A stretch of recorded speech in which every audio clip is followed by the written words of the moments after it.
Most people think rest is what happens when you collapse from exhaustion. But the classical texts teach something entirely different.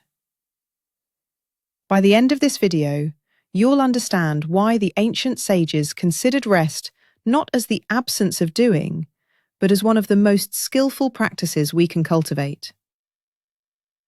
And in a culture that equates stillness with uselessness, this might be the most radical wisdom you encounter today. True rest is not collapse.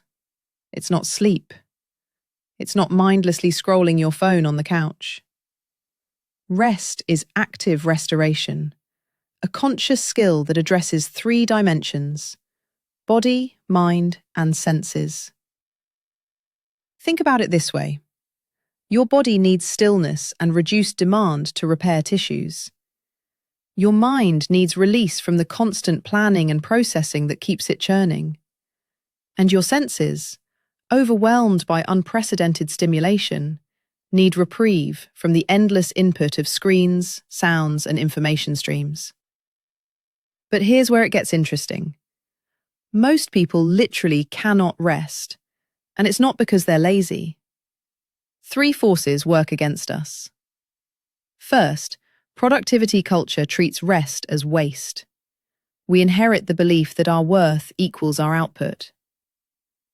Second, stimulation addiction keeps our nervous system chronically activated.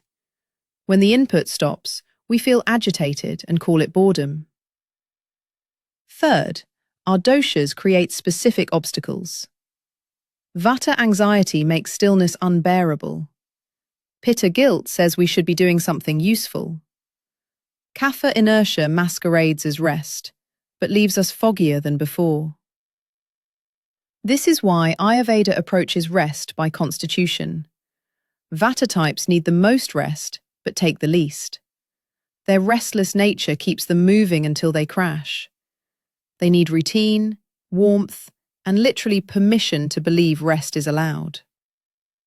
Pitta types can rest, but choose not to. The driven nature sees rest as unproductive. They need scheduled rest. If it's not in the calendar, it won't happen. Kapha types rest easily, sometimes too easily.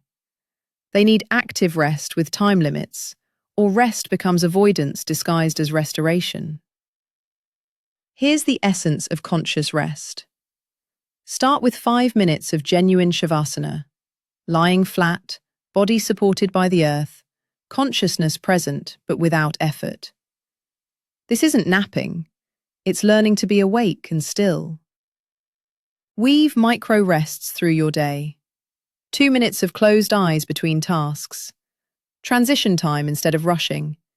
Regular breaks from screens. And claim 1 day each week for a different rhythm. Less goal-oriented, more spacious. Activities that restore rather than deplete. Rest is not what happens when you have time.